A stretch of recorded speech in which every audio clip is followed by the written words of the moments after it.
Sarap pumarap ng Panginoon. Kung walang pananampalataya,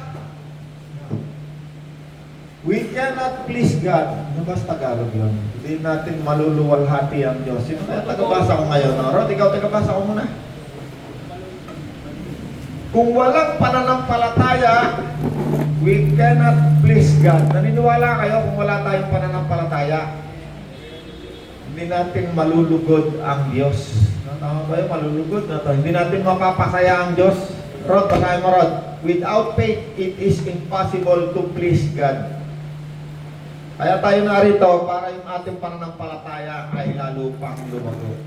Kaya tayo every Monday, kahit man lang isang oras, basahin natin ang Bible. Ano ba ibig sabihin ng pananampalataya? Ang pananampalataya, ito ay kasiguruhan ng mga bagay na hindi natin nakikita. According sa Romans, Hebrews 11:6 po. 11:6-1. Hebrews 11:1, ang pananampalataya ay katiyakan ng mga bagay na ating inaasahan. At kung walang pananampalataya, hindi natin malulugod ang Diyos. Sino ba sa Bible ang unang sumampalataya? Diba si Abraham, narinig natin, sumampalataya sa Diyos. No. Kaya siya ay tinuring ng Diyos na matuwid. Lagi tayong merong hati sa gitna lumang tipan at bagong tipan.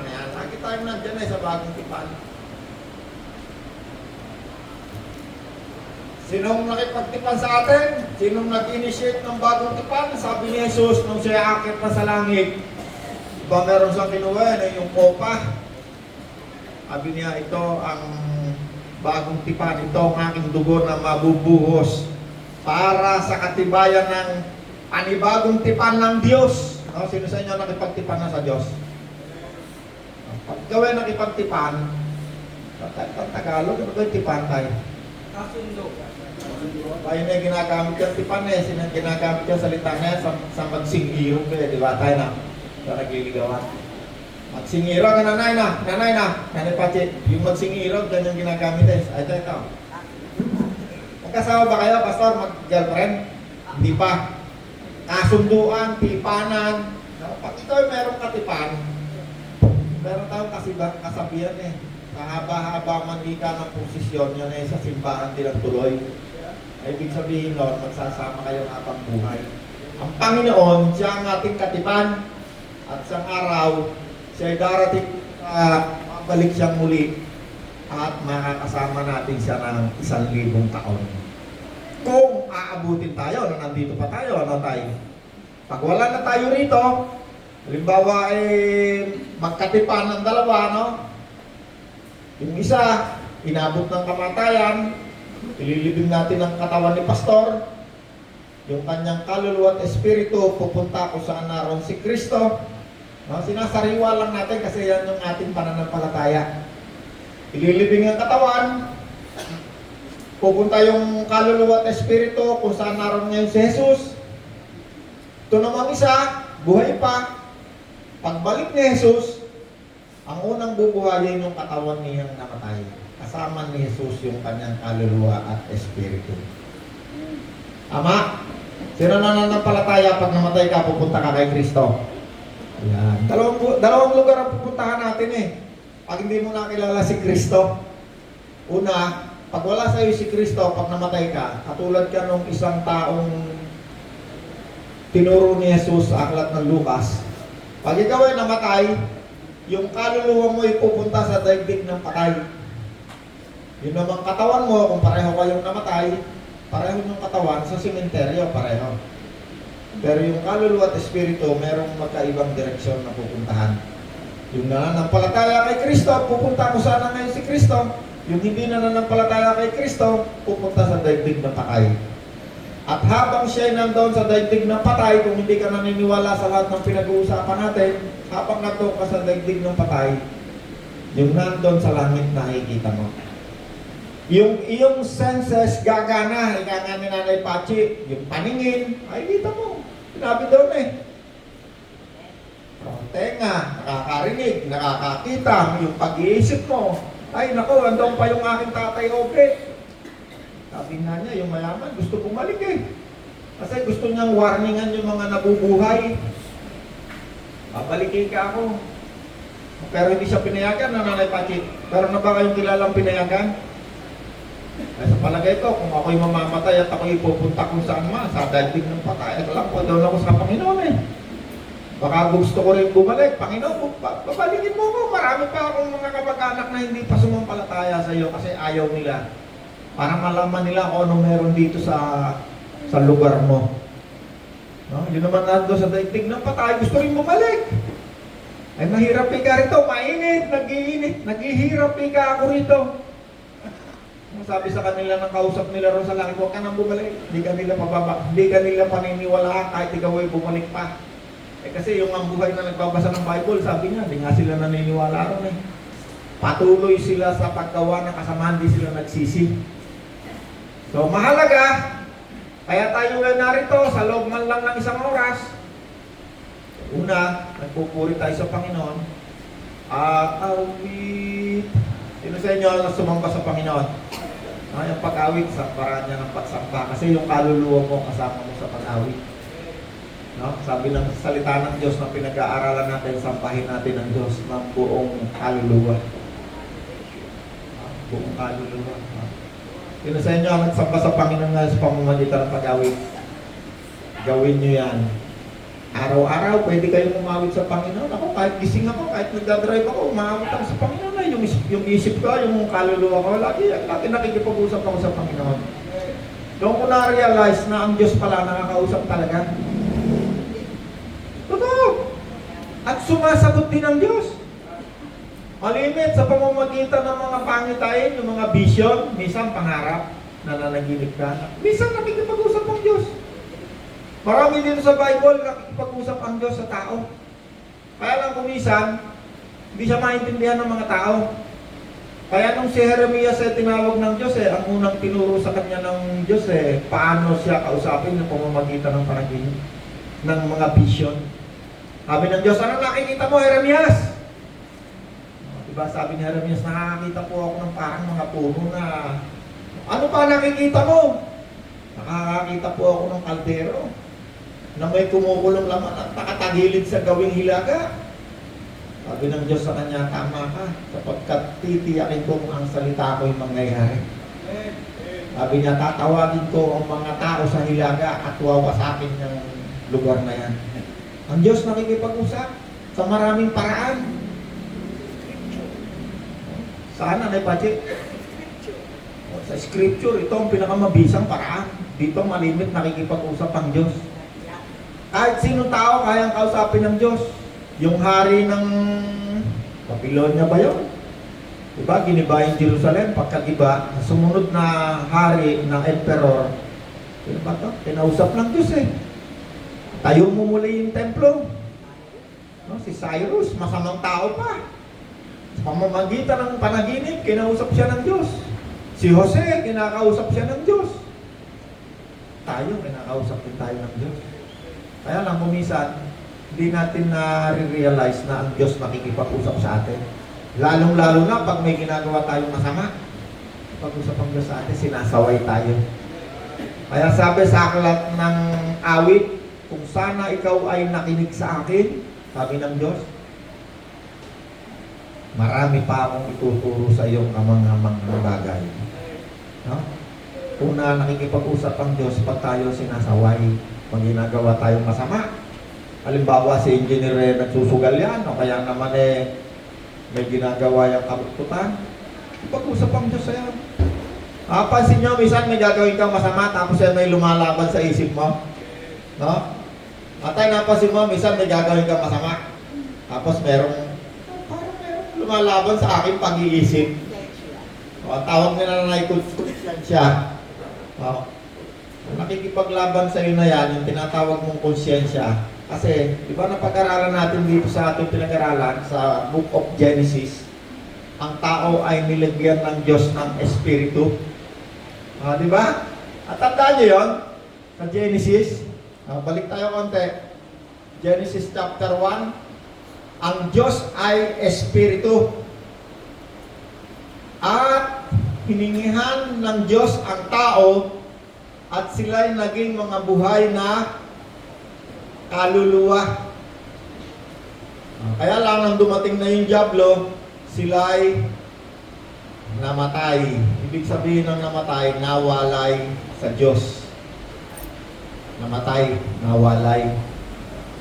Kaluluwa, Espiritu, nilagyan tayo, ang tao, nilagyan ng Diyos ng Espiritu. Yan. Kaya ang tao, sinabi doon sa Genesis, kamukha, kalarawan, kawangis. Kalarawan, kawangis, image. Kasi ang tao, nilagyan ng Diyos ng Espiritu. Ang mga hayop, wala niyan. Ang inilagay lang ng Diyos sa mga hayop, yung hininga sa ilong, humihinga, buhay. Buhay sa pisikal. Iba yung buhay sa pisikal, iba yung buhay sa espiritual. Kaya sabi sa aklat ng Juan, sabi ni Jesus, ako ang buhay. Yan. Sa Genesis, nilagyan ng Espiritu, nagkaroon ng buhay, subalit sila'y namatay nung sila'y naniwala. Kanino? Sa Diablo. Sabi ni Jesus, doon sa mga sinungaling, ang inyong ama ay ama ng kasinungalingan. Siya ay puno ng kasinungalingan. Siya ay sinungaling na noong pamanguna. So, ang Diablo, nung naniwala ang tao sa Diablo, sila ay namatay, nawalay. Spiritually, nawalay sila sa Diyos. Kapag yung Diyos ay bababa doon sa lupa, makikipag-usap sa kanila, gagawin ng tao magtatago. Hanggang sa sila ay nagpakalayo-layo na, nawalay na sila sa Diyos. At ang nagbalik lamang ng relasyon ng tao at ng Diyos ay si Kristo. Kaya ngayon, tayo ay muling nagkaroon ng buhay. Ang isang taong tumanggap kay Kristo ay tinatakan. Si Nanay Pachi, dating patay, nawalay, hostile ang kanyang pag-iisip sa Diyos, ang kanyang espiritu. Nung tinanggap si Kristo, naging mananampalataya, sumampalataya kay Kristo. Kaya ngayon, dahil sa pananampalataya, nauunawaan natin na ang buong daigdig ay nilikha ng Diyos. Amen? Tatandaan nyo, ang unang ginawa ng Diyos sa Genesis, siya ay lumikha. Paano siya lumikha? Salita lamang. Magkaroon ng liwanag, magkaroon ng lahat. At ang salita ay nagkatawang tao sa aklat ng John. Nagkatawan ng tao. Ang salita ay nagkatawang tao. Anong pangalan kung siya nagkatawan ng tao? May nakakaalam? Anong pangalan? Parang wala nakakaalam. Paulit-ulit na. Okay, nung siya nagkatawang tao, ang salita ay nagkatawang tao, ang pangalan niya ay Jesus. Sabi sa John chapter 1 verse 14, walang anumang nilikha na hindi sa pamamagitan ni Jesus. Parang basahin mo nga. Jesus, wala rito. Ngayon, nagsasalita pa lang ako. Alam na lahat ko. Ito verse na. Ito verse na. Jesus, basa. John 1. Sige, ikaw muna kapalit ni Kuya Soseng. Namimiss ko si Kuya Soseng. John 1:14. Sige. Ang salita ay naging tao at nanirahan sa piling namin. Nakita namin ang kalwalhatiang tunay na kanya bilang kaisa-isang anak ng Ama.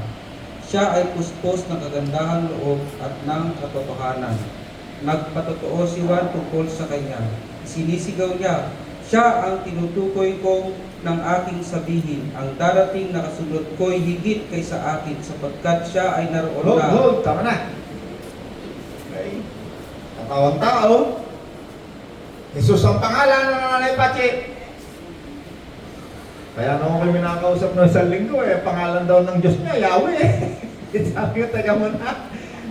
Pinakilala siya sa akin ng kunwari naman, hindi ako kunwari mamaka-maka. At teka muna, pinakilala ng Panginoon sa akin ng ang pangalan ng Diyos eh. Sabi ng Panginoon ko, tawagin ko raw ang aking Diyos na ama kong Diyos. No? Kilala niyo ba ang Diyos niyo? Eh, siyempre naman, pag hindi mo kilala ang Diyos mo mahirapan ka tumawag sa Diyos, baka hindi mo tawagin. Kasi baka kung sino yung Diyos na tawagin mo, nakakatakot, pwede rin Diyos-Diyosan ang matawag mo. Ano ngayon, mag-eleksyon ngayon, maraming Diyos-Diyosan. Sino? Gawa 4:12. Kaya na, Rod, pakibasa, ikaw muna kita kabasa. Gawa 4:12. Gawa 4:12. Sa kanya lamang matatagpuan ang kaligtasan, sapagkat walang ibang pangalan ng sino mang tao sa buong mundo na ibinigay ng Diyos sa mga tao. Hold. Okay. Ngayon, sabi dyan sa binasa ni Rod, sa bagong tipan, sa kanya lamang matatagpuan ang kaligtasan. No? Matatagpuan. Sapagkat, ano raw sabi Rod? Walang ibang pangalan na ibinigay Sa buong mundo ang na Diyos ibinigay. sa silong ng langit upang ang tao ay maligtas. Kaya anong pangalan ng kaligtasan natin? Sa kanya lang. Ano sabi ron? Pakiulit mo nga. Wala. Sa kanya lamang matatagpuan ang kaligtasan, sapagkat walang ibang pangalan ng sino mang tao sa buong mundo na ibinigay ng Diyos sa mga tao upang tayo ay maligtas. Hallelujah. Walang ibang pangalan na ibinigay ang Diyos. 1 John 5:20, Rod. Paki. Unang 1:5:20.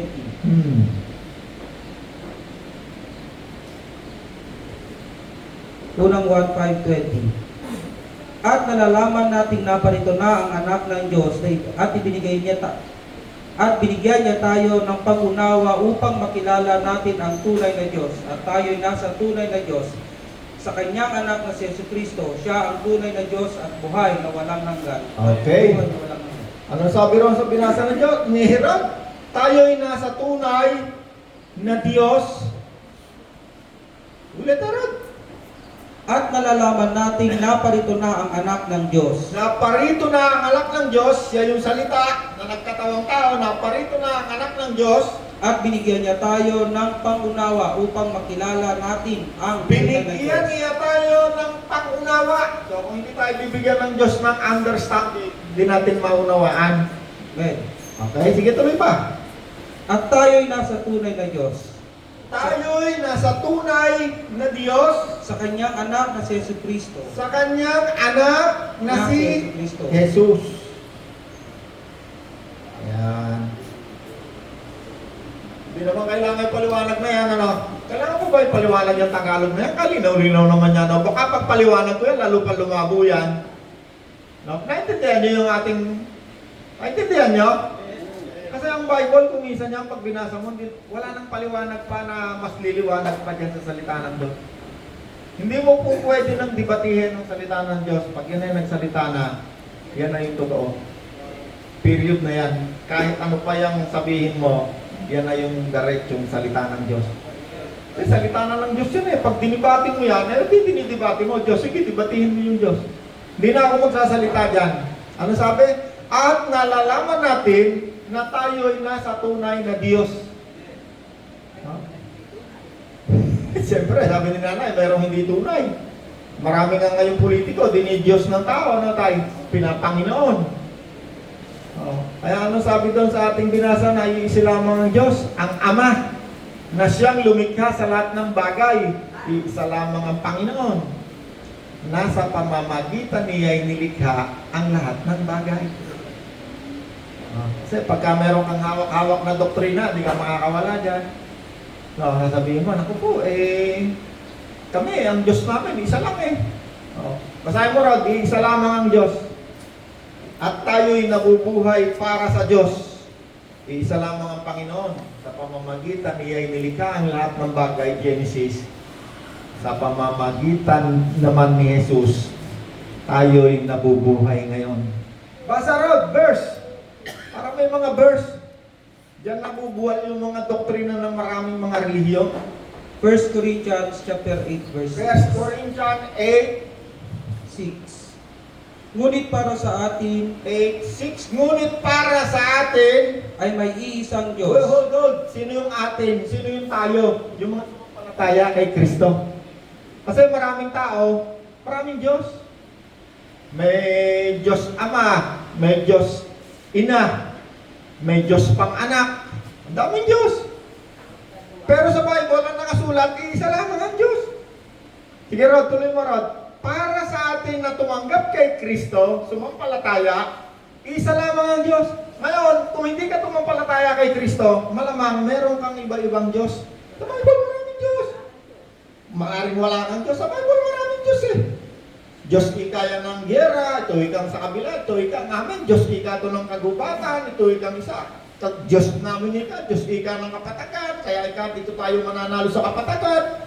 Iba-iba ang pangalan ng Diyos. Ngunit para sa atin na sumampalataya kay Kristo, sino sumampalataya kay Kristo? Okay, isa lamang ang Diyos. Tuloy mo Rod, sino yung Diyos? Ngunit para sa atin ay iisa lamang ang Diyos, ang Ama na lumikha ng lahat ng bagay. Ama. Okay. At tayo'y Ang nabubuhay Ama na lumikha ng lahat ng bagay. ng lahat ng bagay. Yes. Okay. Kasama na tayo ron. Kasama na si tatay, kasama na si nanay, lahat kasama na tayo. At kasama rin yung espiritong inilagay ng Diyos dyan sa atin. No, sa Genesis nga, ang unang nilikha ng Diyos, langit eh. Sumunod nilikha niya, lupa. Lahat ng nilikha sa langit, lahat ng nilikha sa lupa, siya ang lumikha. Tuloy mo Rod. Ang Ama, siya ang lumikha na lumikha sa lahat ng bagay. At tayo'y nabubuhay At para sa Kanya. tayo'y nabubuhay para. Ayan, para. Ano ba yung English sa para? True? For? Okay? O sige. Ama, siya ang Diyos, isa lamang. Isa lamang ang Diyos, siya ang lumikha. Tayo'y nabubuhay para sa Ama. Okay, tuloy mo pa. Iisa ang Panginoon. Iisa ang Panginoon. No, kaya sa salitang Muslim, ang pangalan ng Panginoon, isa eh. Doon ko na, hindi, yung Allah, Diyos. Ang isa, si Jesus, Panginoon. Kaya mapasin nyo sa Bible, pag ang Diyos ay tinawag, Panginoon, Diyos. No? Kuminsan tinatawag siya eh, Panginoong Diyos. Ibig sabihin, siya yung Diyos na lumikha ng langit at lupa. Kasi sa Old Testament, maraming pangalan ng Diyos eh. Si El Shaddai, si Jehovah, ayan, marami siyang pangalan. Jehovah Nisi, meron pa nga dyan, El Elyon, pinaglakawayan nila yan. Yan ang pinagtalon-talunan nila. El Shaddai, Jehovah Nisi, Patuloy mo parod, isa lamang ang Diyos. Isa ang Panginoon, si Yesu Kristo. Siyang lumikha sa lahat ng At sa bagay. pamamagitan Tayo niya, na po, iisa rin ang Panginoon. Ha? Sino yung Panginoon? si Yesu Kristo. Si Jesus. Kasi maraming Panginoon ngayon, Panginoon mga politiko at Panginoon pera. Okay? Iisa ang Panginoon, si Jesus. Okay? At sa pamamagitan niya, yung Sa nilikha pamamagitan niya. through Him. Ayan. Meron pagkakaiba eh. Dapat yan naintindihan natin eh. Yes. Isa lamang ang Diyos. Ayan. Para at saka sa pamamagitan. Sino ang Diyos? Lumikha sa lahat ng bagay. Okay. Sino naman si Jesus? Sa pamamagitan niya ililikha ang lahat ng bagay. Yung Genesis hanggang Revelation, ano lang yan? Parang isang sinulit lang yan. Walang magkabuhol. Yung magka-complete wala. Salita, sabi sa Revelation, ako ang salita, sabi ni Jesus. Basang-basa sa dugo ang kanyang damit, ang tawag sa kanya ay salita ng Diyos. Diretso lang, walang magkabuhol yan sa Bible pag binasa mo yan. Pag isa kang mananampalataya ni Kristo, kasi maunawaan mo lang yan kapag ikaw ay sumampalataya na kay Kristo. Pag hindi ka sumampalataya kay Kristo, ang maunawaan mo lamang sa paglikha, kung ikaw ay matalino, aral ka, evolution theory. Kung ikaw naman ay taga-bundok, hindi ka nakakabasa, ang mauunawaan mo lang mo naman sa paglikha, yung mga Anong tawag doon? Yung, ano yun? Yung si Adan, si Eva, galing sa kawayan. Ano yan? Tawag doon? Alamat. Alamat! Mga alamat naman ang papaniwalaan mo. Hoy ka, punta ka sa bundok, alam nila may Diyos eh. Pero ang pagkaintindi nila, puro alamat. Alamat ikaya ng ganito, dyan ikaya ang bundok na ika na yan, hugis tao, dyan ika ng galing ng tao. Lahat ng puntahan mo mga, manood ka ng mga dokumentaryo, meron sila lahat Diyos. Pero lahat ng pinaniniwalaan tungkol sa Diyos, puro alamat. Myth, sabi-sabi. Kaya ang pananampalataya napakahalaga. Bakit? Diyan mo lamang maunawaan ang paglikha ng Diyos. Pag wala kang pananampalataya, di mo maunawaan ang paano lumikha ang Diyos. Kasi yan ay misteryo ng paglikha. Hindi mo yan maunawaan.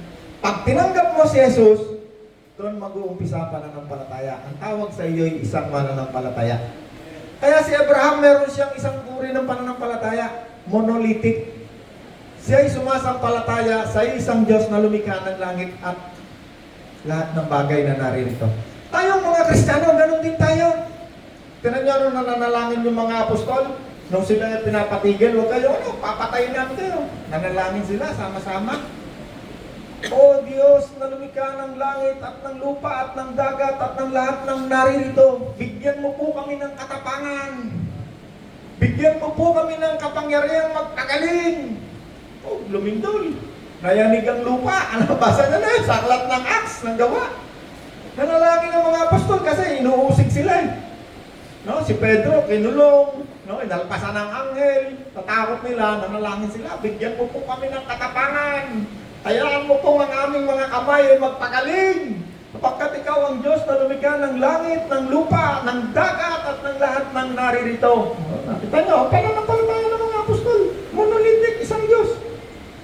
Pero yung pagka-Diyos ni Kristo, mysterious revelation tawag yan. Diyan sinasabi ko sa inyo, diyan nagkakaiba yung mga taong walang pananampalataya at saka yung mga taong relihiyoso lang. O, limbawa si sister, relihiyoso lang yan. Walang revelation yan. Naiintindihan lang yan, lahat lang ng tinuro sa kanya ng religion niya. Kung sinabi sa kanya ng kanyang hepe ng religion niya, isa lang ang Diyos natin, ha? Isa lang. Ito naman sa religion niya, iglesia niya, ano naman ito? O, ano tayo ha? Ito naman tayo. Si Jesus lang ang Diyos natin. Ito naman isa, ito naman isa, iba-iba. Bakit? Sapagkat sila ay hindi sumampalataya, kundi pumasok lang sila sa reliyon. At pag yung kanilang doktrina sa reliyon ay masasagasaan ng Bible, ay away yan, debate ang umatikabo. Pinanawaan kayo? Sino tumanggap sa inyo kay Kristo? Taas ang kamay. Pag kayo tumanggap kay Kristo, unang ibibigay sa inyo ng Diyos, understanding. Nabasa nyo sa Bible, may 3 uring mahalaga. Karunungan, wisdom. Merong pinanggagalingan niya na Diablo. Sabi, kapag ang karunungan mo, makasarili. Huwag mo yan pagmalaki, galing yan sa Diablo. No? Kapag halimbawa si sister, yan ay religyoso lang yan. Tuturo lang yan tungkol sa religion niya. Kapag mo, akin lahat yan. Pag pumunta kayo sa ibang simbahan, hindi kayo maliligtas. Ang karunungan na ganyan, makasarili. Hindi yan galing sa Diyos. Pag yung turo sa inyo sila lang yung ligtas, nako, yan ikaw ay hindi ka ligtas. Tayo lang ikaligtas. Kaya yung pera mo, huwag mo ililigtas dito sa amin lang yan. Pera lang ang habol niyan. Saka yung religion nila. Okay? John 17:11. Pakibasa ron. John 17:11. John 17:11. At ngayon, ako'y napunta na sa inyo. At ngayon! Ano sabi na? Ako'y papunta na sa iyo. Pupunta na ako Sa iyo. Okay, ang sasalita dyan, alam niyo kung sino? Si Jesus. Nung si Jesus nandito pa sa lupa, anong sabi ni Jesus? Ngayon, ako'y pupunta na sa iyo. Di pa, tuloy para. Iiwanan ko na ang sanlibutan ito, ngunit sila ay nasa sanlibutan pa. Amang banal, ingatan mo po sila sa pamamagitan ng kapangyarihan ng iyong pangalan. Kita mo na, may makapangyarihang pangalan kung saan tayo ay inalibili ng Panginoon. Ano? Actually, yan ay isang panalangin eh. Yes. Nananalangin ng Panginoon. Teka mo na, hold mo na, nanay pati. Pero medyo may wait lang. Actually, Ang Bible, pag yan ay babasahin mo, basahin mo yan. Pag ikaw ay mananampalataya, kasi maraming tao sinasabi, ako ikaw ay mananampalataya, dinika ako. Lahat kiniklaim nila sila ay mananampalataya. Pero ang definition ng mananampalataya ay yun lamang mga taong naniwala sa ginawa ni Kristo sa krus, sa Kalbaryo, yung kaligtasan. Siya'y namatay, siya'y muling nabuhay, at siya'y umakyat sa langit, at siya'y muling babalik. Meron tayong inaasahan. Tawag doon pananampalataya. Kaya kasabi sa Bible, kapag yung inaasahan mo, naririyan na, hindi na matatawag yan na pananampalataya kasi nandiyan na. Kaya tayo ngayon, sumasampalataya tayo kay Kristo, meron tayong inaasahan. Ano yun? Una, kung umalis tayo sa mundong ito, pupunta tayo ron. Kung saan naroon si Kristo. Pangalawa, kung buhay naman tayo, dumating si Kristo, sasalubong tayo kay Kristo. Para tayong mga tauhan ni Duterte, pag nagpunta yan ng Luzon, ay kailangan nakabarong tayo, sasalubong tayo, may musiko pa yan. Ibig sabihin, dadating na si Presidente. Lalo na pag inauguration, ay naku po, si Trump. Ay naku, nakaganyan lahat ng mga supporter na yan. Pag pupunta niya sa lahat ng state, may musiko, red carpet, lahat ng supporter niya, nandun, sumasalubong. Ganun din pagdating ni Kristo. At mas magarbo. May celebration. 7 years na celebration. Tipin mo yun. Dito nga sa lupa, sa Middle East, ang kasalan yan, sa linggo eh. Kaya Edwin, nakakita ka na ng kasalan. Sa Bible, ang kasalan, sa linggo, may tagal lang celebration. Ang Panginoon, pag dumating, patay ka man o buhay, kasama ka sa celebration. Kung ikaw ay isang mananampalataya, meron kang inaasahan. Amen? Tuloy mo pa, Rod. Sabi ni Nanay Pachi, tuloy mo eh. Alright. Amang banal, ingatan mo po sila sa pamamagitan ng kapangyarihan ng Amang banal! Oh, wait lang. May mga revelation kasi dyan eh.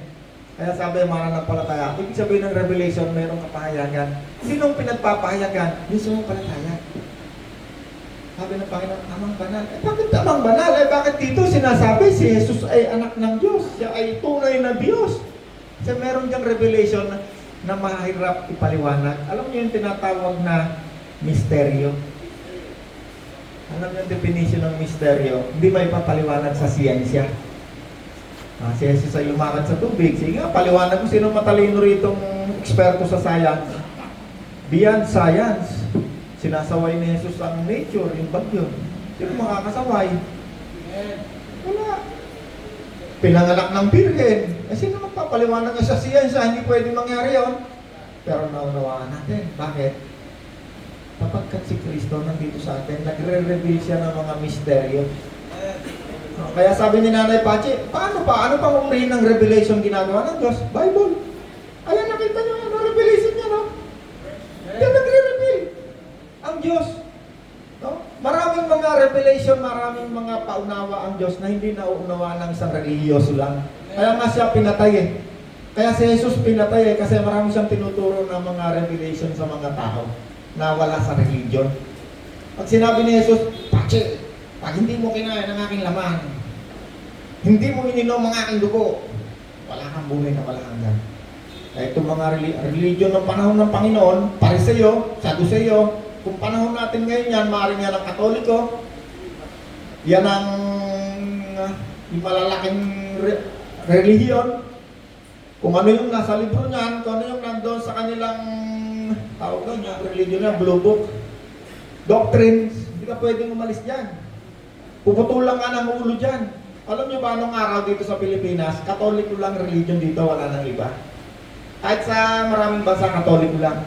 Pag ikaw ay lumaban sa turo ng Katoliko, papatay, talaga patay. Physical na patay. Ikaw, kung hindi ka papatayin, ikukulong ka. Seriously, ikukulong ka.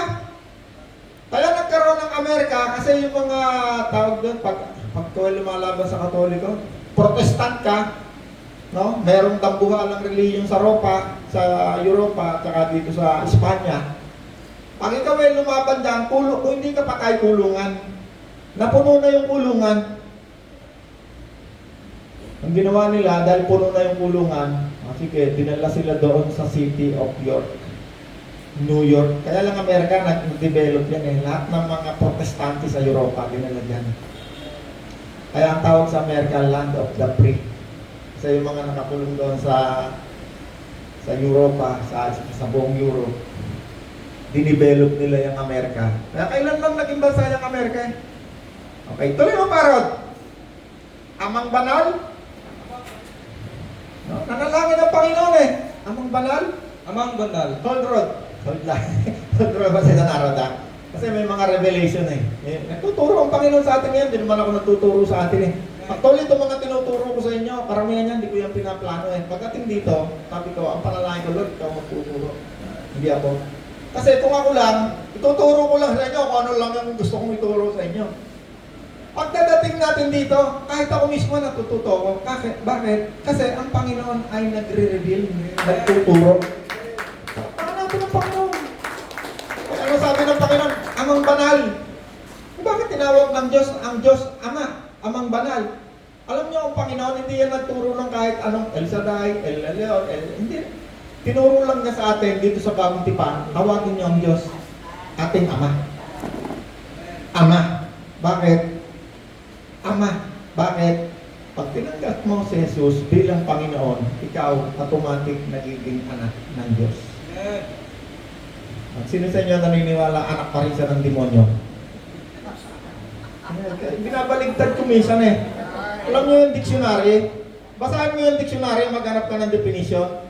Makikita mo dyan yung synonyms at saka antonyms. Bakit? Para mas maunawaan ang naghahanap ng definition.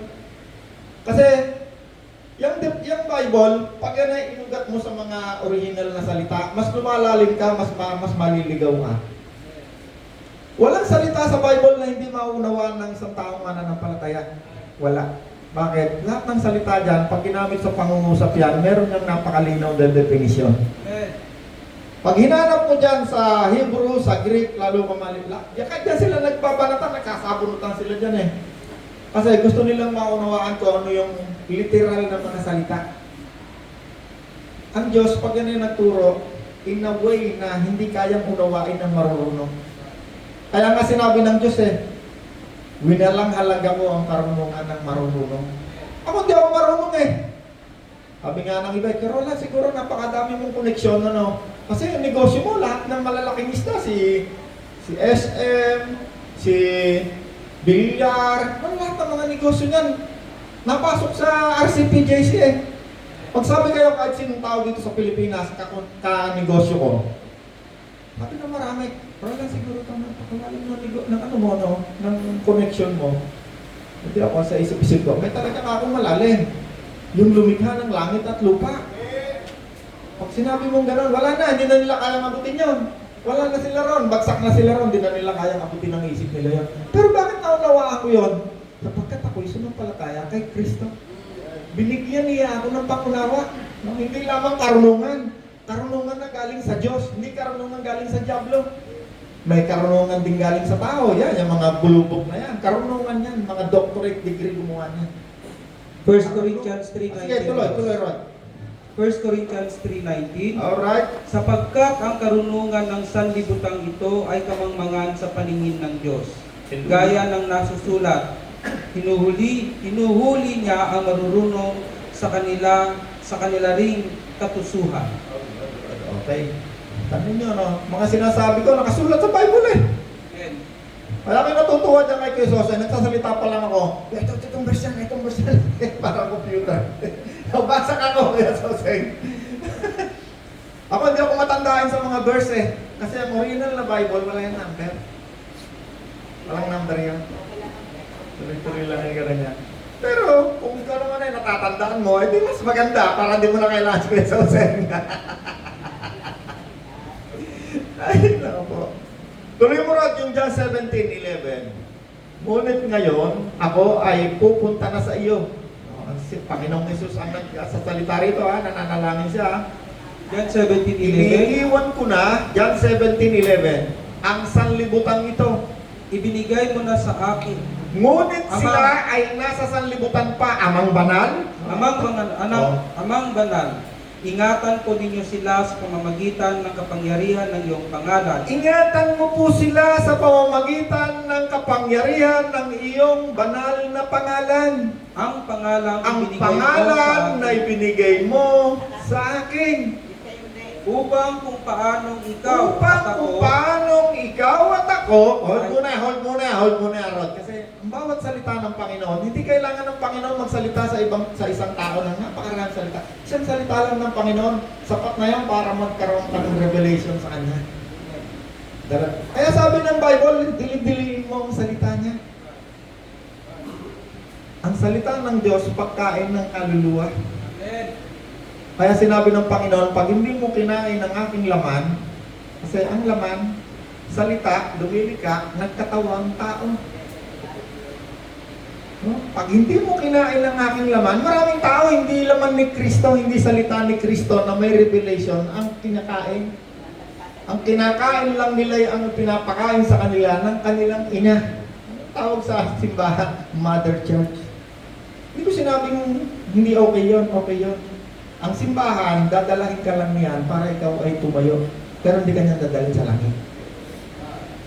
Dadalahin ka lang mo habang bata ka pa, padededehin ka. Padededehin ka para ikaw makatayo.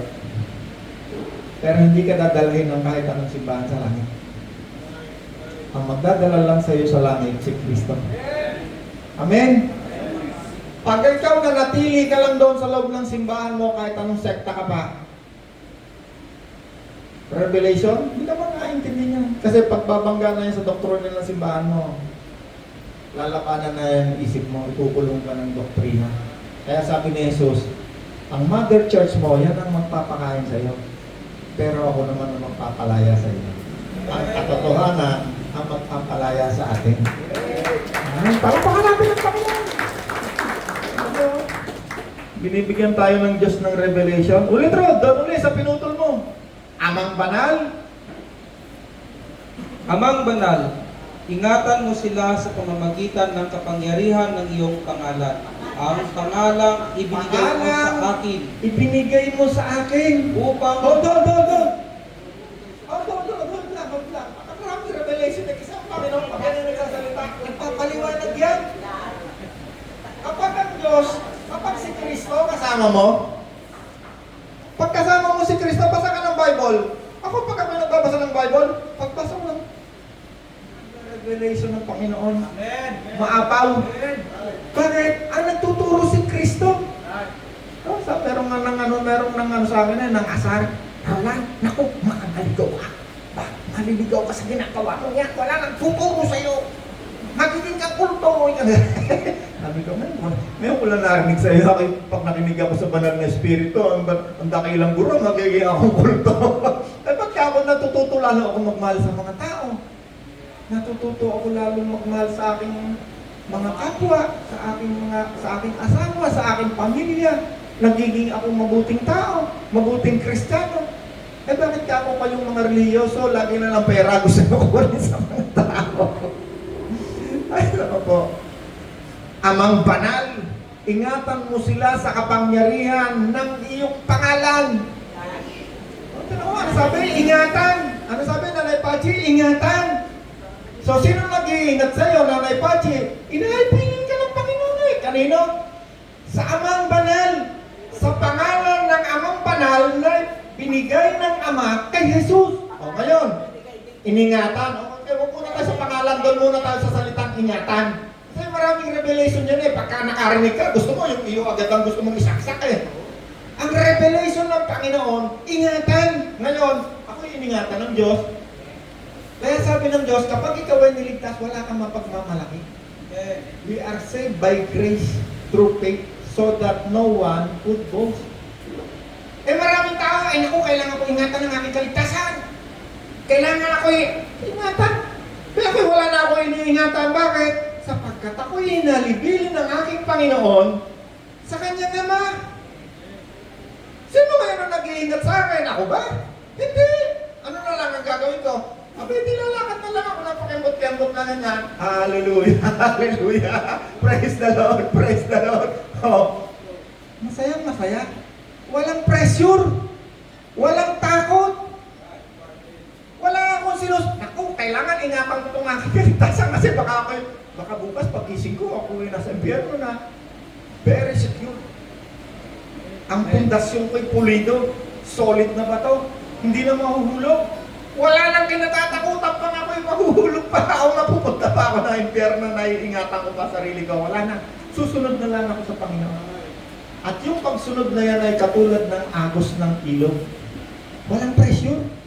Pag ikaw ang nag-iingat sa sarili mo, ang katulad mo, lumalangoy ka sa ilog ng pasalungan kasi ikaw ang nag-iingat sa iyong sarili. At pagdating mo sa langit, pwede kang magkalaki. Ay, ako iningatan ko sarili ko, Panginoon, kaya ako malinis na malinis.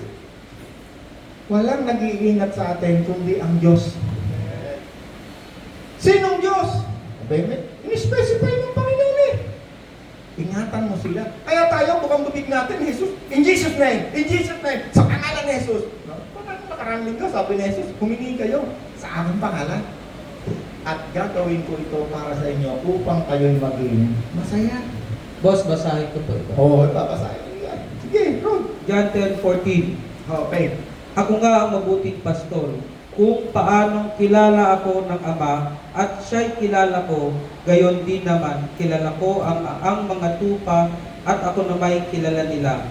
At iniaalay ko ang aking buhay para sa aking mga tupa. Oh, Rod. Anong sinasabi, Rod? Yung pagkakilala natin sa ating Ama. Alright. Hold. Okay, sino pinapakilala sa atin ng Panginoon? Ang kanyang Ama, ang Diyos na lumikha sa lahat ng bagay. No? Kaya sabi ni Jesus nung siya umalis, Ama, ipinakilala na kita sa kanila at patuloy kitang ipapakilala. O, anong verse yun? Sige, anong verse yan? Ano nga, pag ako'y nagsasalita rito, kung kayo lang ay mahusay sa computer, sabihin, tiktak niyo yung mga salitang sinasabi ko. Lahat ng verse lalabas sa inyo. Kasi ang ating pinag-uusapan dito, puro salita ng Diyos, hindi katang-isip. Hindi sekta ng reliyon. Kasi lahat ng pinag-uusapan natin dito, yung mga reliyon, pag yung mga pinasa natin ngayon, magbubuhol yan, magbabakbakan yung mga reliyon na yan. May oneness dyan, may two-ness, may three-ness, may trinity, may four-ness pa dyan. Ang Panginoon din natuturo ng reliyon. Kaya galit na galit sa kanya mga reliyon kasi sabi ng Panginoon, kung ayaw niyong maniwala sa akin, maniwala kayo sa Ama na nagsugo sa akin.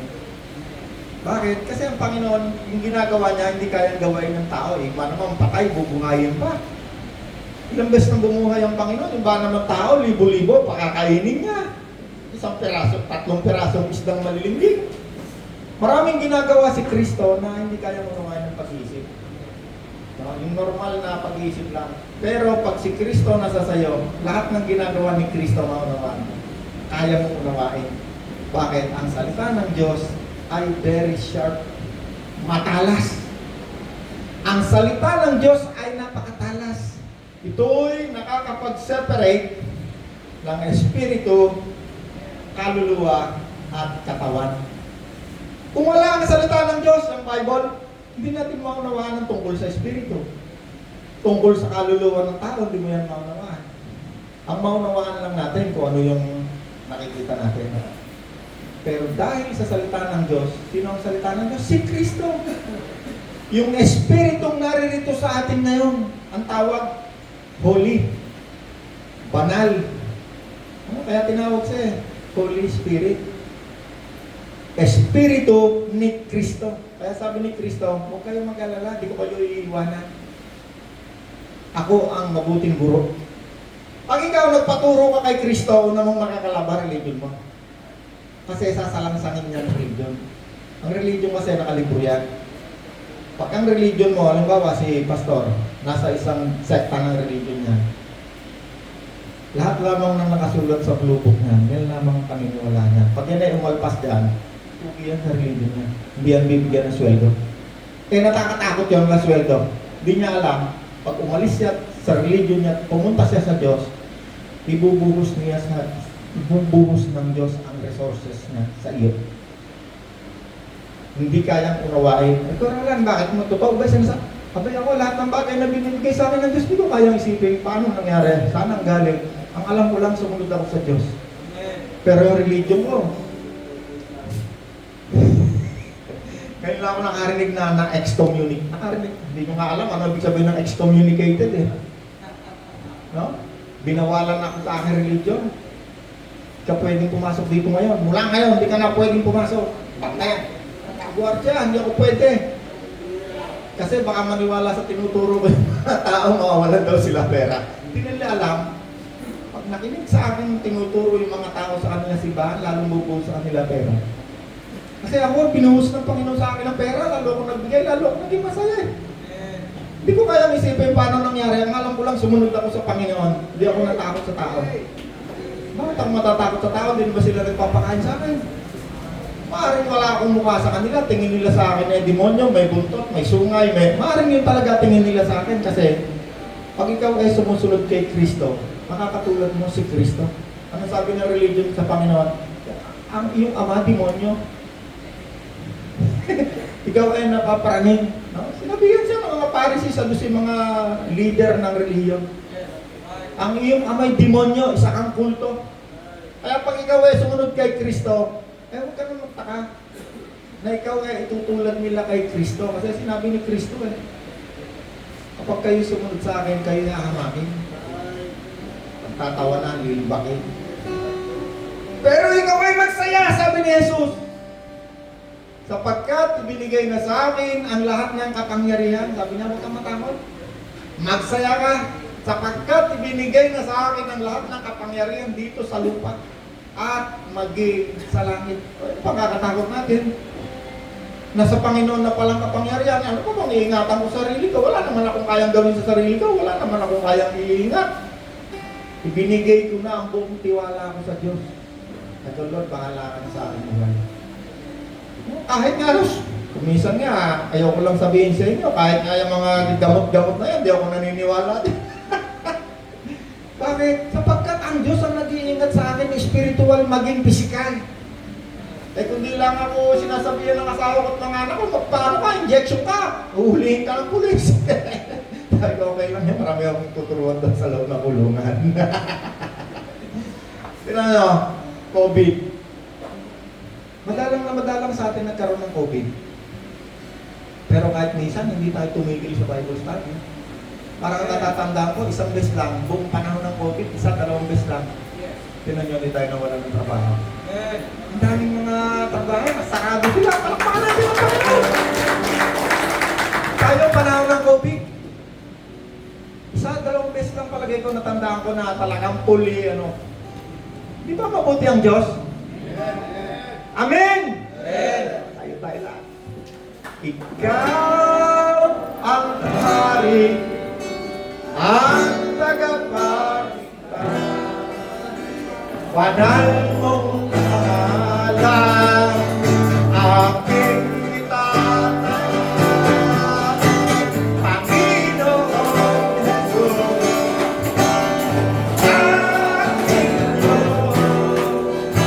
O Diyos, mabuti! Salamat po sa iyong mga kakahayagan sa umaga nito.